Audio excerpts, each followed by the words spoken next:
All right.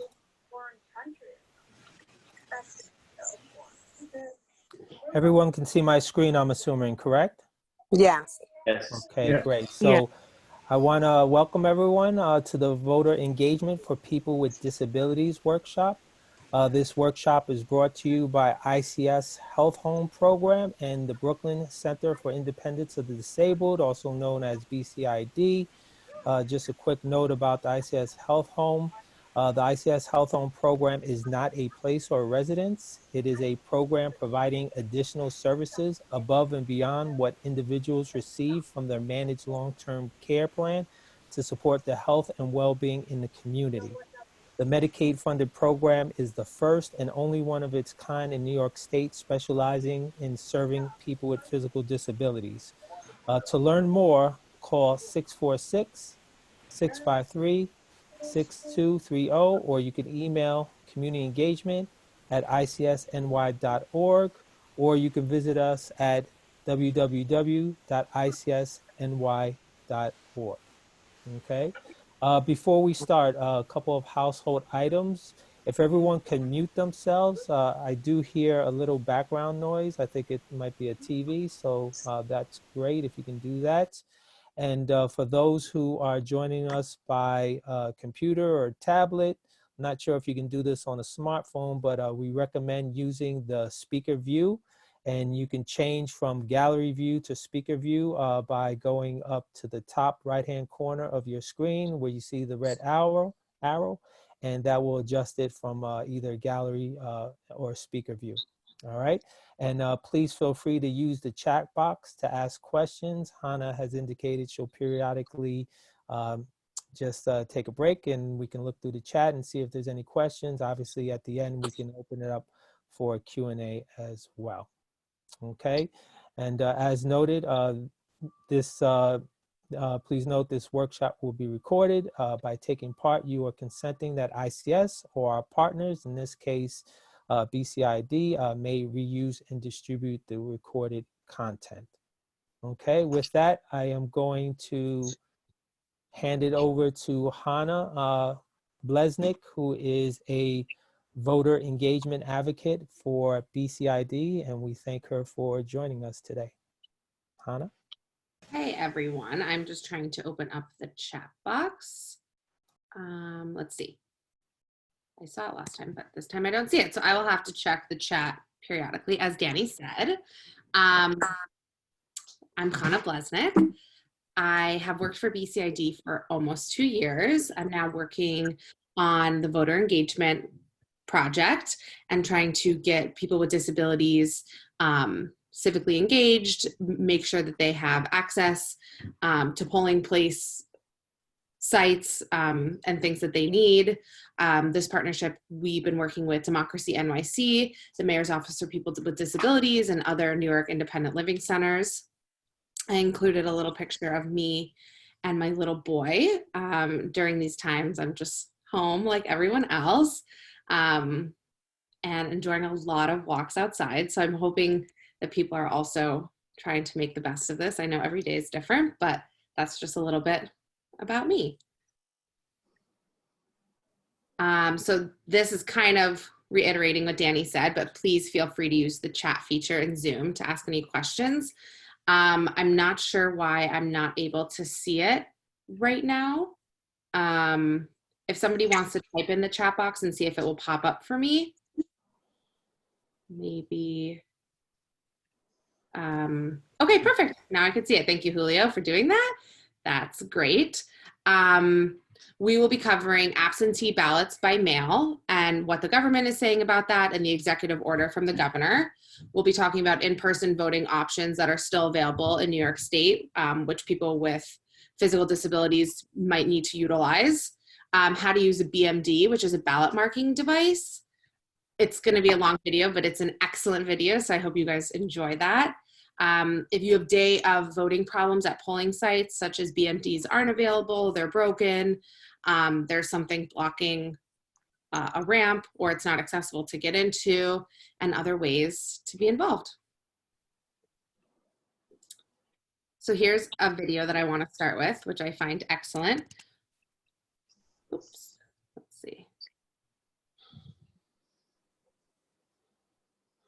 Just because I'm disabled doesn't mean I'm invisible. Just because my disability is invisible doesn't mean I'm not disabled. Just because I'm physically disabled doesn't mean I can't dance. Just because I have a physical disability doesn't mean I can't play sports. Just because I can't walk, it doesn't mean I can't perform. Did you know that people with disabilities are the largest minority group in America? That is, if we were recognized as a minority group. Did you know the unemployment rate for disabled people is more than double of that of non-disabled people? And that 4 out of 5 disabled people are unemployed? Or that disabled workers earn 30 to 40% less than non-disabled workers? And that it is legal to pay disabled workers less than minimum wage? Or that people with disabilities are 3 times more likely to live in poverty? Or that 40% of homeless people are disabled? Did you know that if I made more than $2,000 a year at my job, I could lose the Medicaid benefits I need to be independent?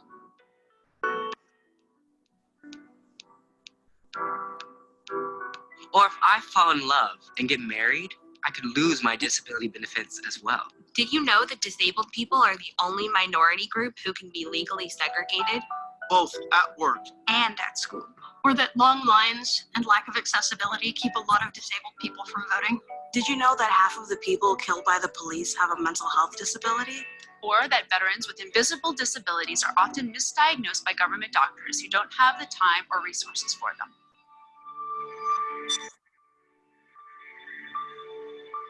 I am a part of my community. My community. My community. I may need help getting dressed, but I can still live on my own, in my own home. Just because children with disabilities learn differently doesn't mean that they need separate classes in school. I may be disabled, but I add tremendous value to my employer. All we want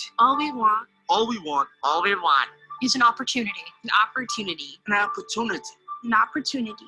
For our voices. Our voices. Our voices. Our voices. To be heard.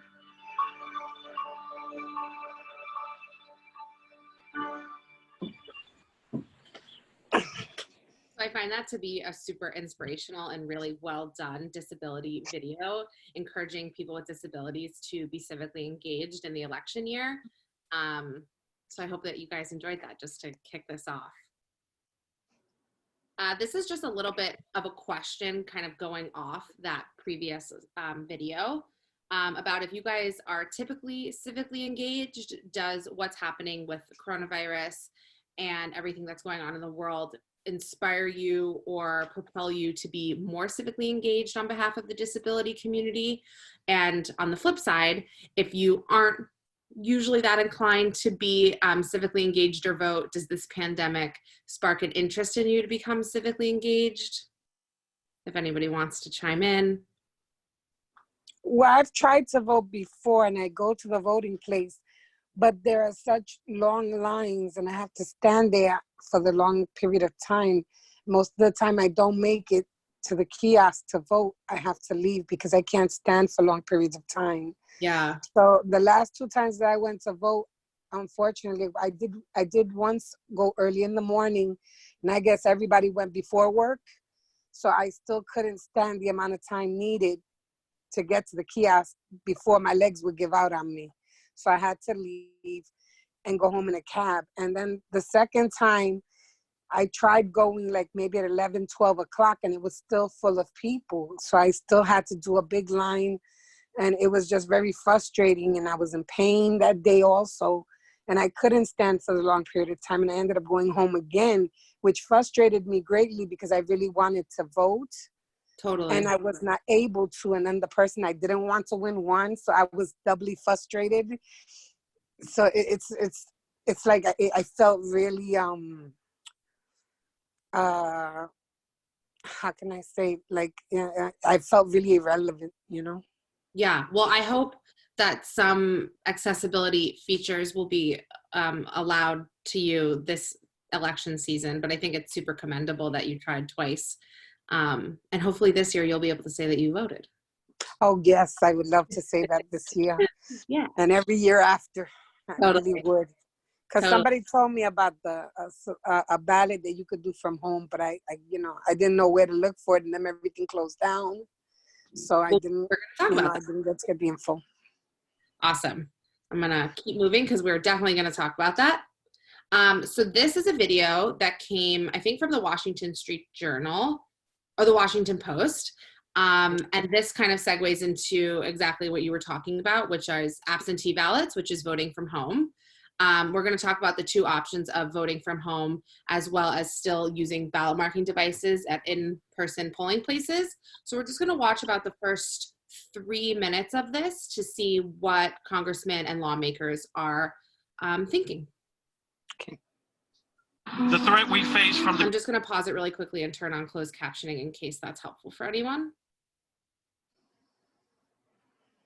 COVID-19 virus is an unprecedented threat and unlike any we have faced. Today, I have certified that a state of emergency exists and requested that the governor issue an executive order postponing the elections. News tonight at 9, Georgia's presidential primaries postponed because of fears over the coronavirus. Until this slows, until we can make sure that we can, as they're saying, flatten the curve, it is frankly irresponsible to have events, elections included, where you are putting people in close proximity.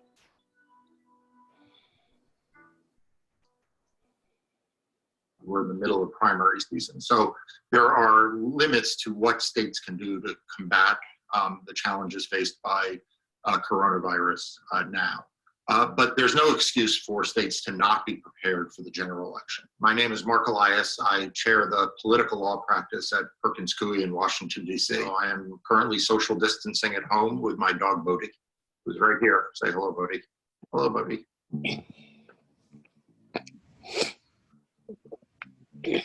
For one, making sure that every voter casts their ballot and has it postmarked on election day. On election day, has it counted. Number two, that we don't disqualify ballots and disenfranchise voters based on the junk science of signature matching. And number three, that we ensure that voters have the opportunity to have assistance in the delivery of their sealed and completed mail ballots. That's all we're gonna look at from that video. So from that video and other things that I'm sure people have heard in the news, mail-in ballots seem like a great option, especially given social distancing and people being afraid of coronavirus, etc. But is that really an accessible option for all people with disabilities? And is there even one option that satisfies everybody's disability, which we definitely see that it's not. Disability advocates filed a complaint to the Justice Department, and I've read one of the letters that they sent to Nancy Pelosi and Mitch McConnell and a few other Congress people discussing that mail-in ballots are not accessible for people who have physical disabilities, who might not be able to write or mark something down, people who are blind or low vision. It's not an option for them. So this is just a little excerpt from that letter, and it speaks about that online accessibility options are available in other states in addition to absentee ballots, like I'm talking about, like the paper ballots. So why can't New York also provide an online electronic option? There hasn't been a response yet from anyone in New York, but it's a very interesting letter that they wrote, and we are keeping an eye on to see if anything changes in New York State, if that's going to be an option that's available to people, specifically people with disabilities that they could utilize. Yeah, that would be great. So this is the executive order that came from Cuomo, and I'm going to read it out. Before this executive order, getting an absentee ballot, you needed to declare that you had a disability. Some states did a ruling that coronavirus could be used as a disability, and so because of coronavirus, people could be getting absentee ballots. But this is what Cuomo did. So his executive order says all eligible voters in active or inactive status will be mailed an absentee ballot application for primary and special elections held on June 23rd. So that's it's an application to have an absentee ballot. It's not the actual ballot. It's like the one step before. The second part of the order said, the special election in Congressional District 23, sorry, I'm just moving this, I can't see, is canceled, and all previously submitted absentee ballots for this contest will remain valid.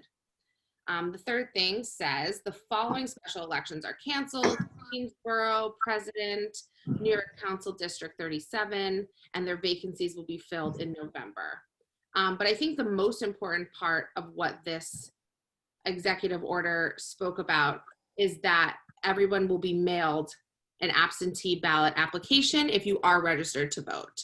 So like you were saying before, you wanted to know about how to vote from home, and now you will receive an application in the mail. Okay. We don't have to do anything, it'll just come. Right. So if you're registered to vote, it will just show up. The absentee ballot applications that we're speaking about that are coming as a result of the executive order from Governor Cuomo are pre-stamped, so it's free to send them back. So it doesn't cost anything, which is a big win for the disability community, in that it's even more accessible and doesn't require going to get a stamp or payment.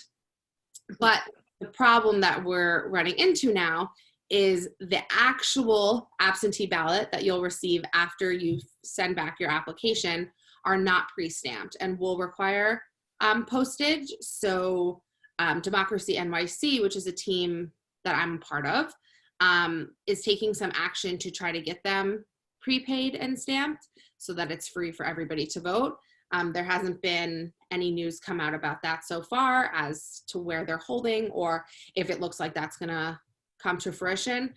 I'm sure if you are having difficulty sending back your ballot because you need a postage or you can't afford it, you could reach out to your local disability community, ICS or BCID, etc., to see where we could step in and help you, because that definitely shouldn't be a barrier to you not being able to vote.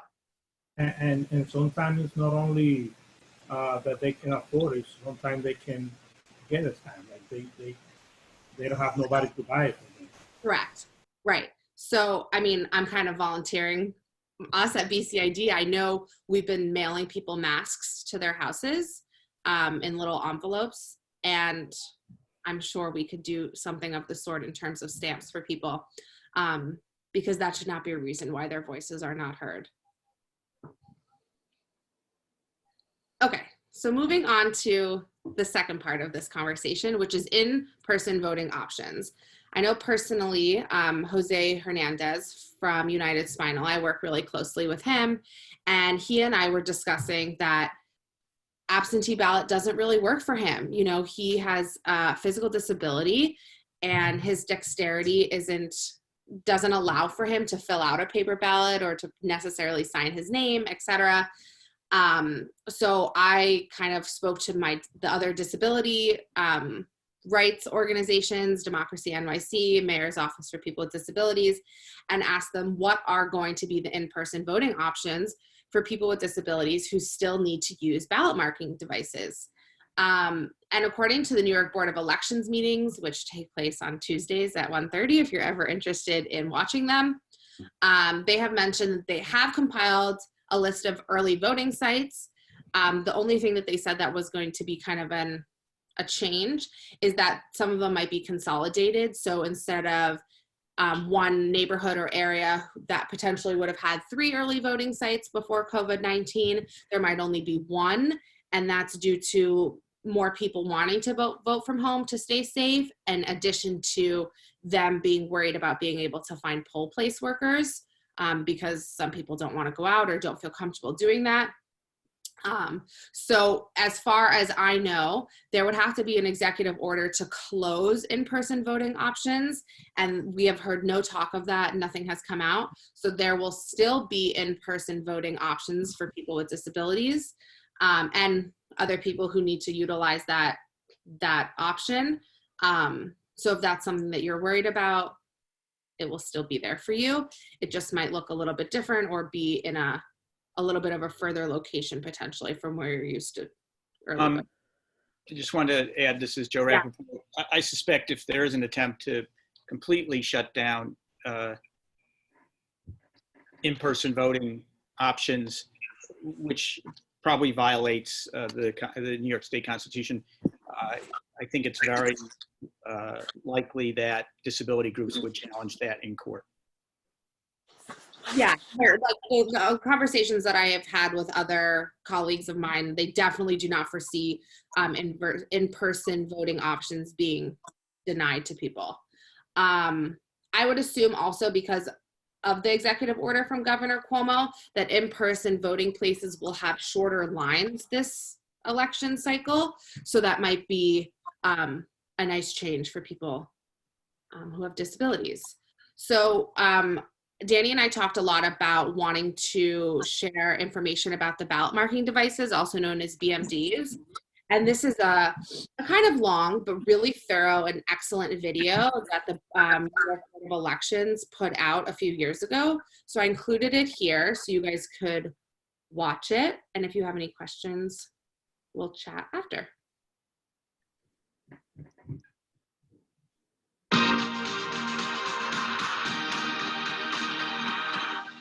Hi, I'm Mike Ryan, the Executive Director of the Board of Elections in the City of New York. Thank you for watching this training video about how to operate the ballot marking devices at our poll sites, commonly referred to as BMDs. The BMD allows many of our voters with visual, manual dexterity, cognitive, and other disabilities to vote independently on Election Day.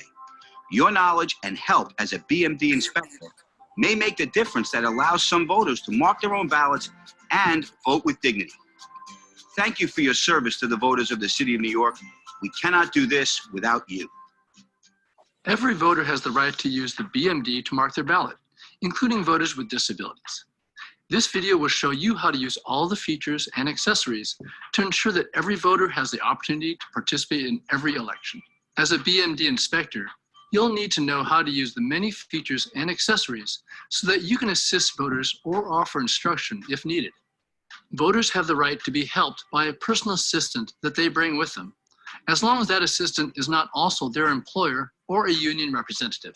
The voter may request that you assist them with some of the tasks described in this video.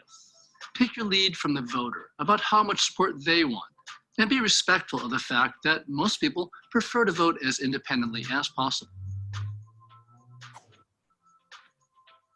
When the voter arrives at the BMD, their first step is to insert their paper ballot into the BMD feed tray. The BMD will then ask for the voter to select their language preference. They can navigate through the process using the keypad, touchscreen, sip and puff, and/or rocker paddles. The keypad also has Braille. If the voter doesn't use Braille, they may ask you where each control is located. And at this point, the voter will decide how they want to view their ballot: visual, audible, or both. The BMD has 4 main types of features and accessories that the voter can use to review the choices on the ballot and to guide them through the voting process in multiple languages. Those are color screen, zoom text, high contrast, or audio output with headphones.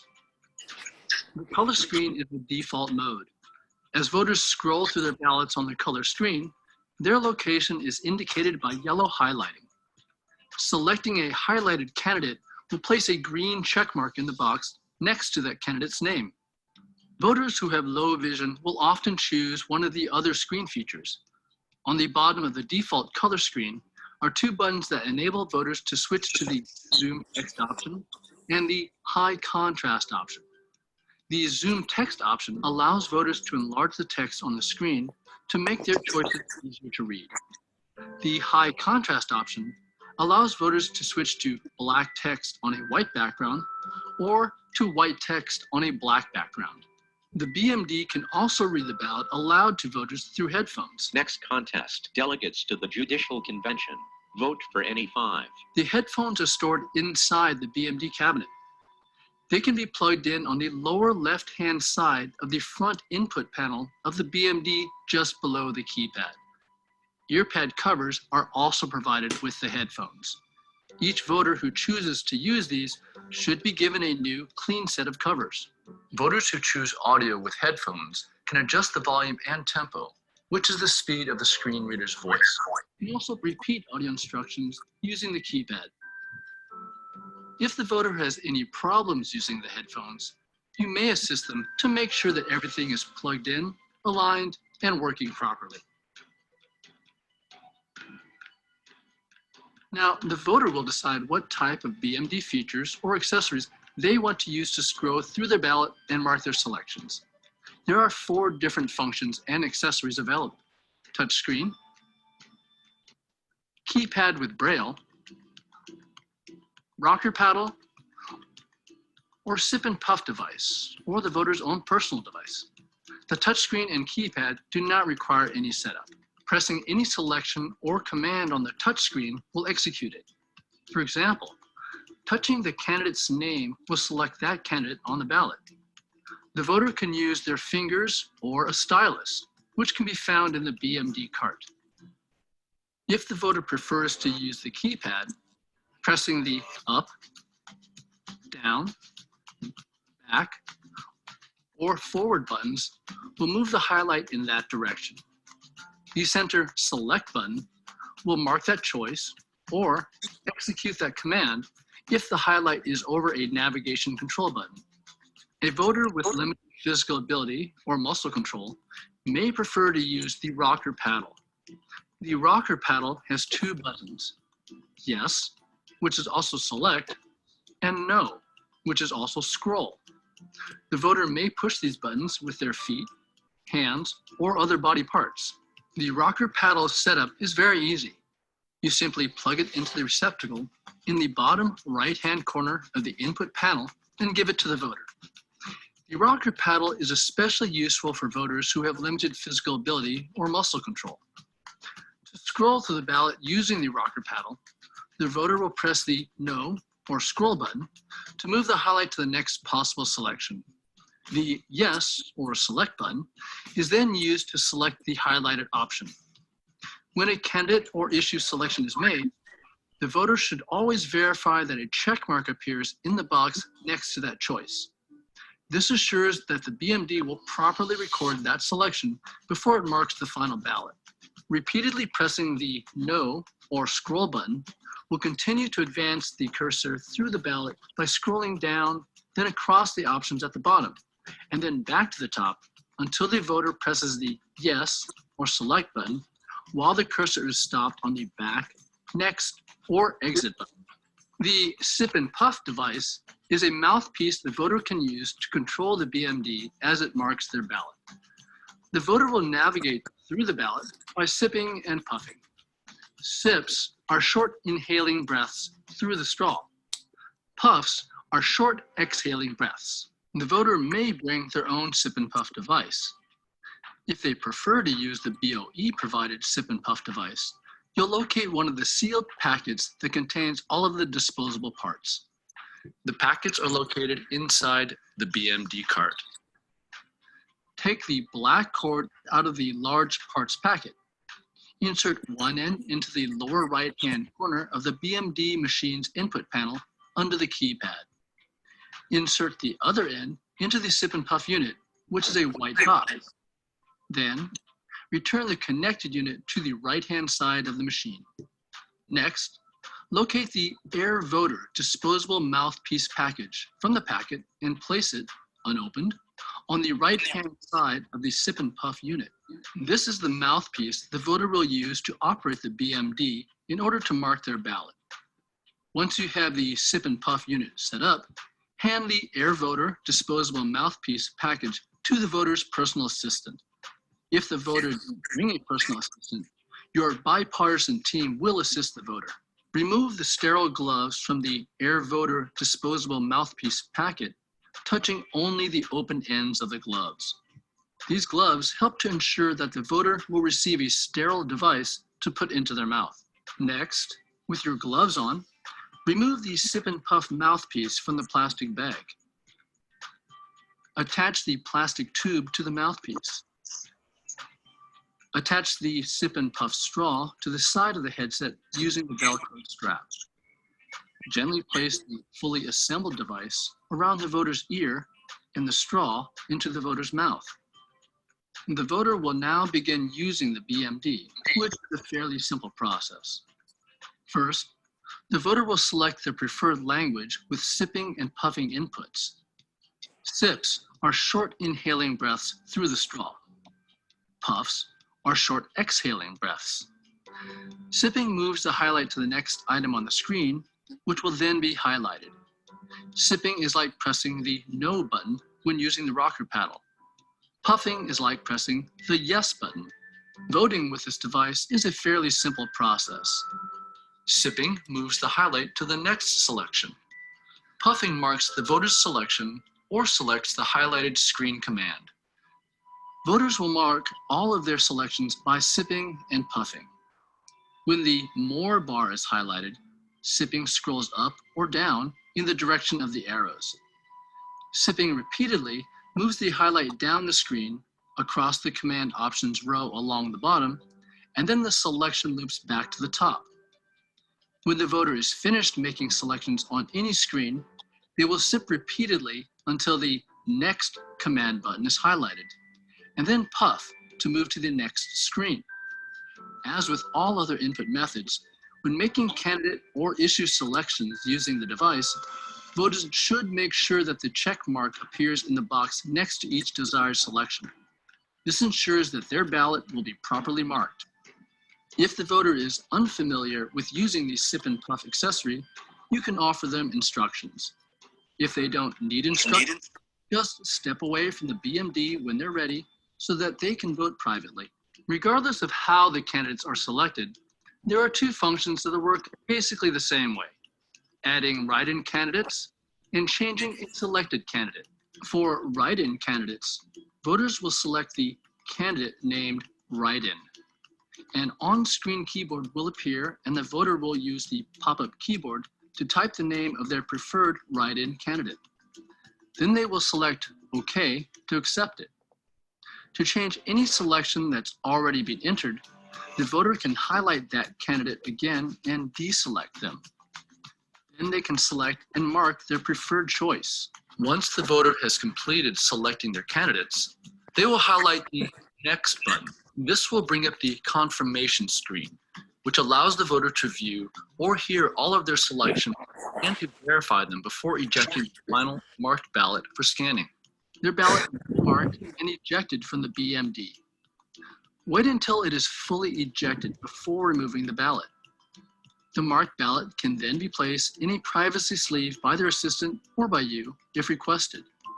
Finally, the voter will take their marked ballot to one of the ballot scanners as their last task before leaving the voting area.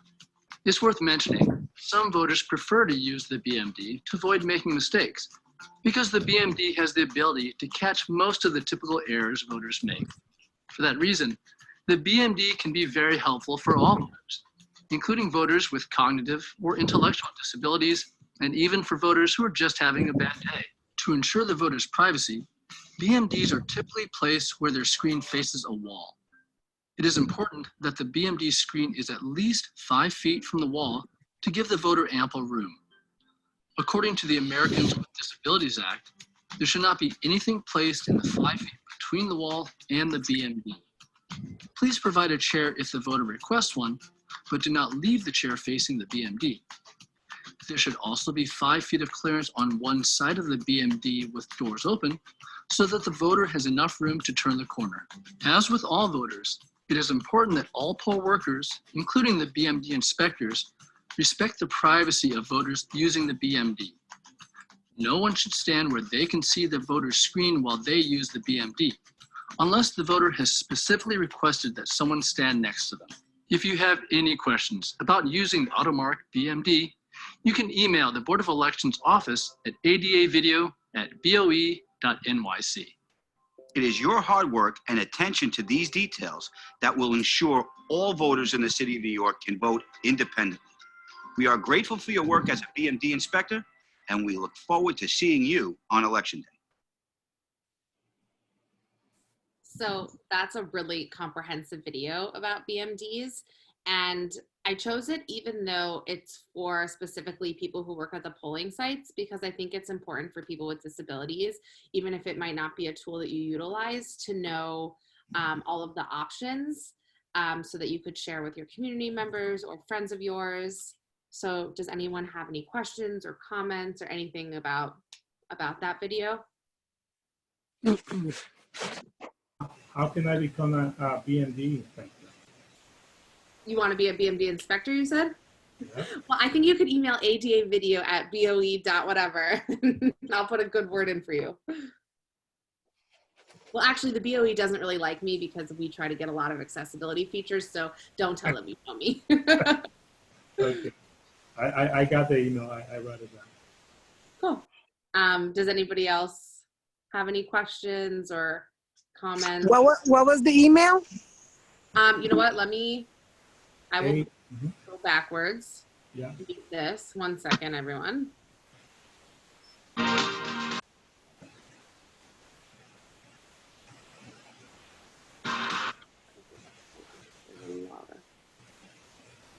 The email is NYC. video@boe.nyc. Does everyone see that still of the screen that I pulled up? I just took a snapshot of it. Awesome. Yeah, I think that would be really cool if some people started becoming ballot marking device inspectors, especially people from inside of our community. It also might be easier for us to vote without having to stand on such a big line. Yes. So I'm sure some of you, if not all of you, have heard stories where people go to the polling place and it's not accessible to them, or the poll site worker maybe isn't the kindest about your request to use a BMD, or the BMD isn't turned on, et cetera, et cetera, et cetera. Mm-hmm. So the day of the election, there are some places to file complaints. What we've talked about at Democracy NYC and my team is to tweet at BOE, because a lot of times they've told me in the past with past elections that they've worked on with the disability community, and otherwise when they've tweeted and it's been a public thing, they've gotten a quicker response. And also, I heard from Democracy NYC team that there's a hotline for phone complaints at the BOE the day of elections, and the day of the day that in-person polling place sites are open. That phone number isn't public yet.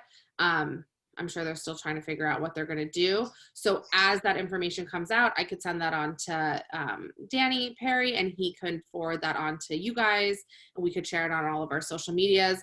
But know that there is a place to contact if there's something going wrong. Also, I know at Sydney Center for Independence of the Disabled, New York, they have a hotline for the day of voting if something isn't accessible to somebody with a disability. So those are all good channels to go through if something isn't working for you. And I think we'll try to publicize those numbers for sure, and make sure that ICS has them. And we were also looking at some other options. There are groups that we sometimes work with who have lawyers on hand, and so we're looking into that as well.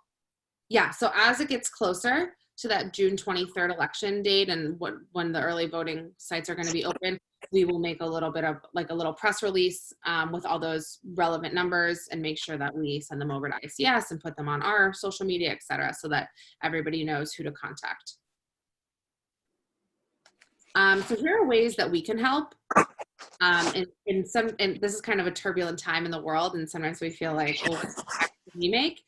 You could follow us, BCID, on Twitter at Brooklyn BCID, as well as on Facebook. We share a lot of information about disability rights and what's going on in the world and voting specifically. Follow at CRIP the Vote, which is the organization that created that first video we watched about disability rights and letting our voices be heard. And they're a really great organization with a lot of information and a lot of really great stuff. Call and write your state leaders. Let them know what you want to see in our community to keep the disability community thriving and safe and having the same opportunities that everyone else does. And lastly, this is something we talk a lot about in our office, is making sure you're only sharing credible information from reliable sources to minimize hysteria. You know, if you just see something from someone's random Twitter feed or a Facebook page that doesn't really look quite legit, try not to share it, because there's so much information flying around in the world right now. And we just want to make sure that everyone's getting the correct information and not hearing or seeing or reading things that might upset them or inform them incorrectly. So I think that's a really important thing for this pandemic time and in general. So if you guys have any questions, yeah, you have a question? Can you put the Twitter account back? Yeah.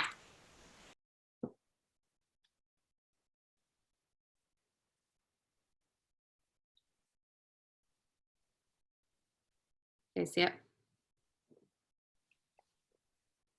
So if you guys have any questions, my email is up on the screen. It's cblesnick@bcid.org. But you guys have any questions about anything you saw during this presentation or any other things that maybe I didn't cover that you want to know about, now's the time. Or if you think of it later, you can email me.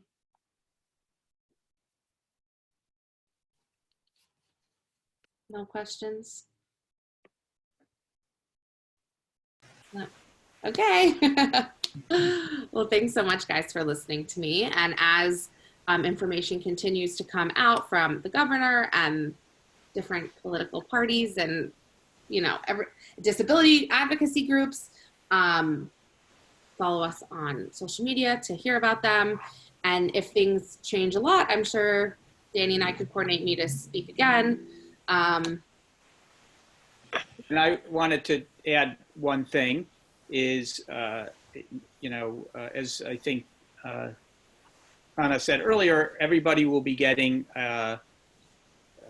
anybody who's registered to vote already will be getting a form that you can fill out, or you, I hope, can be able to fill out to get an absentee ballot.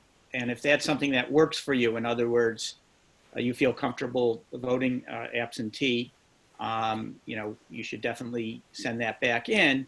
And we'll also be sending around, you know, the link to request an absentee ballot as well. If that's something you don't want to do for any reason or can't do, you know, we'll try to post, Hannah is monitoring this closely, and we'll try to post information about, you know, where the early voting sites are, for instance, and, you know, other information. There's a primary on June 23rd. Yes. The presidential primary, which was going to be a part of that, unfortunate, well, my view is it's unfortunate, has been canceled. But other primary votes will be taking place in state races. And then, of course, later in the year is the general election. Are there any elections between between June and November, Hannah, that you know of? Not that I know of. From what I've been seeing, it's just the June 23rd, and then it goes then to the November.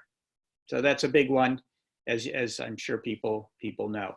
And I'm just checking my email, and I have an email from my team at Democracy NYC, and the subject line is prepaid postage on ballots, ! And then the body just says, we'll discuss it tomorrow on our meeting. But it seems like maybe we've done some footwork, and now there'll be prepaid postage on ballots. At least that's what we're hoping. Yeah, that's what we're hoping. But that email seems promising. And I can update Danny, and he could send this information out on ICS or tweet it, or however you guys distribute information. And the story continues. I just have a question. Who would I contact to find out if I'm registered, or, you know, if they still have me registered, if I'm active or inactive as far as voting, since I haven't been able to vote for the last few elections? Joe, do you know the answer to that? I believe you can look up on the Board of Elections site. Yeah, you should go to BOE.org. I'm going to try right now. Might be .gov. Okay. I'm looking it up for you. Thank you. Yeah, you definitely should be able to. I just want to make sure I'm going to get the ballot in the mail and that I'm active or inactive. Sure. If not, if I need to get active so I can activate it or. So when you go to vote, Joe, if you want to maybe type this in the chat box, vote.nyc.ny.us. The first thing that comes up is voting on election day, absentee voting, register to vote, and are you registered? And you could check online to see. Right. I'll write that in a moment. There is a link on that site. I'm looking at it as well. So yeah, you can just hit that and find out if you're registered. What happens right now, Hannah, I don't know if you know the answer to this.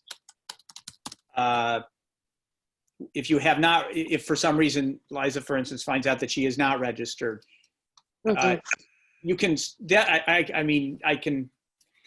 I don't know about the primary at this point, but I am certain you will be able to vote in the general election if you register now. And there are ways of doing that online. You know, New York State doesn't have a policy in New York City. They don't typically have a policy of kicking people off the voting rolls. So there's a fair chance that you are already registered and you're fine. If you in other states where they want to suppress voting and make sure certain people don't vote, you would be, you might need to re-register. But you should check, and if there's any question, you can contact the Board of Elections. If you're not getting satisfaction from them, Hannah, whose email is right here, should be able to give you some assistance as well. But chances are, if you're already registered, I should be registered because I voted before, but since I became disabled, it got harder and harder to get to the poll and stand there.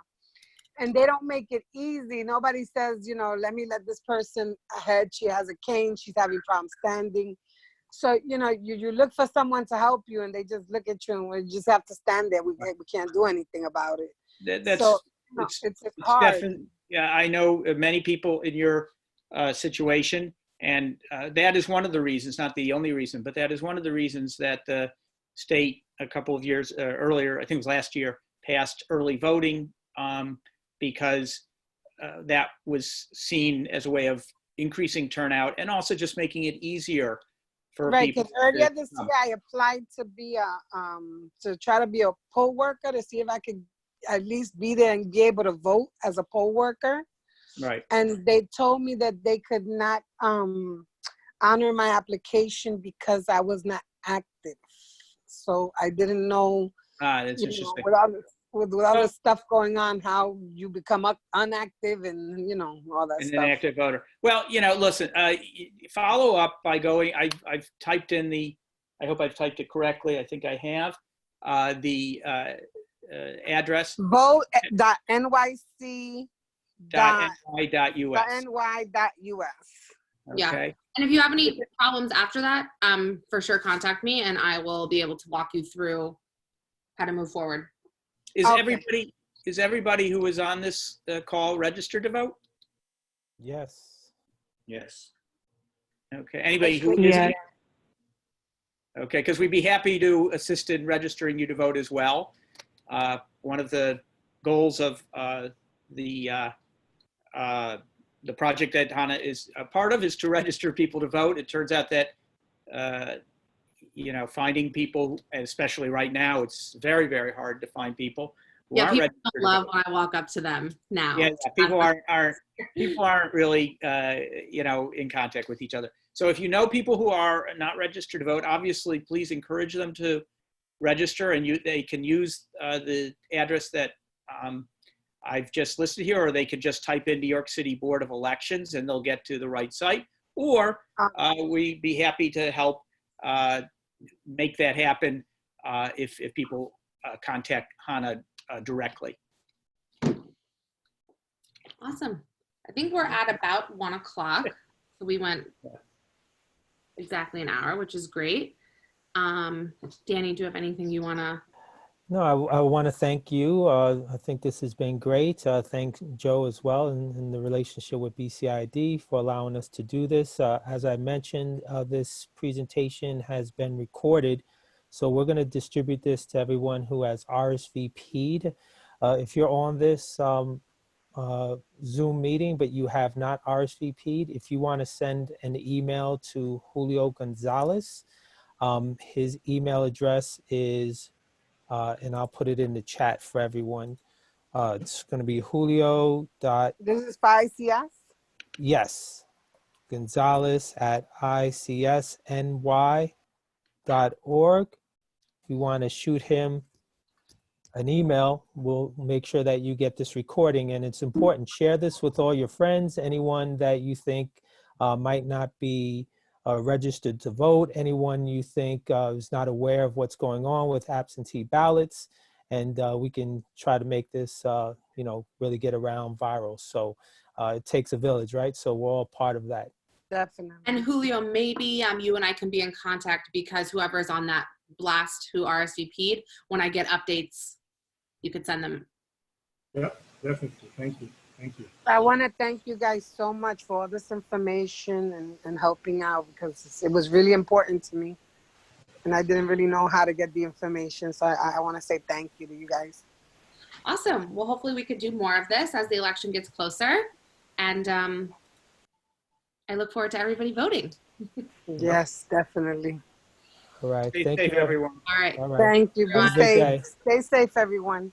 Bye-bye. Have a good one, everybody. Bye-bye. Yeah, bye.